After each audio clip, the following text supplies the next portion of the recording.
Over now onto the receive side of the Alba CBM1 from 1981. We will start with transformer 5. As you can hear, the radio is receiving. The signal generator is at just 0.3 of a microvolt, so that's very sensitive. And the first one is there.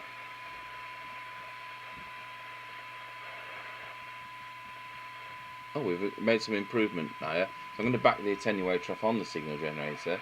As ever, I'm using a synod meter and an oscilloscope.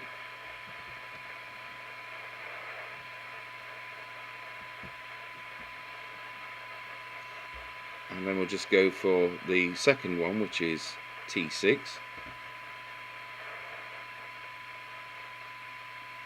I'll go back to the first one, because it can be interactive. It's performing very well indeed. There aren't many adjustments on the receiver of these, and I'm just going to check that that's all there is to it. Yes. And we now need to set the detector. I can't remember if there is one on one of these. It's quite a simple circuit. You'll find it's the same circuit used in the Harvard, Alba and Harrier 40-channel walkie-talkies, but on a different board.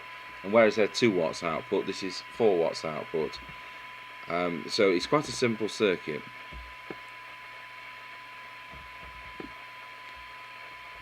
I'll just pause the video and I'm just going to check that. Yes, being a simplified circuit, it doesn't quite work like that. So the 2 receiver adjustments, as I pointed out there, with T5 and T6.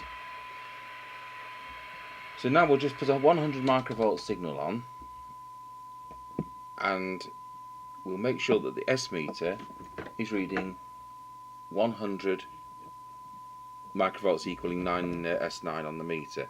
It's just over the S9, just gone into the red point there.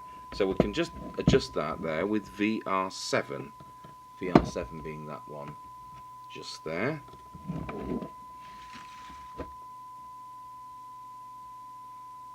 And that's now calibrated for 100 microvolts. So now back off the signal generator and we'll set the squelch. So I'm going to turn off the generator altogether, set the squelch control to threshold on the radio, switch the generator back on, and of course the signals come in. Now we're going to turn the signal generator, the squelch control of the radio up to full, and unfortunately we can still hear that. Now this is one of the letdowns of these sets. The squelch is weak and it is adjustable, but it's only within the limits. So I'm going to turn the squelch preset, which is that one there, VR4, to full. I think that is probably going to be the best compromise. So we'll go through that test again. I've switched off the generator, we'll turn the squelch down to threshold, switch the signal generator back on, and it comes in at 0.3 microvolts. Now we'll set the squelch to full, which is now done, and it comes in at 1.5 microvolts. So I say it's a weak squelch, but at least it is set up as good as it can be on this type of set.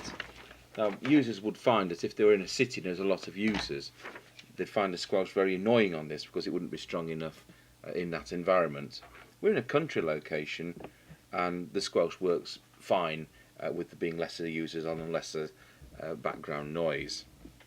So that's all there is to that, and we'll do an air test later on in the day, see if there's somebody to talk to. Thanks for watching.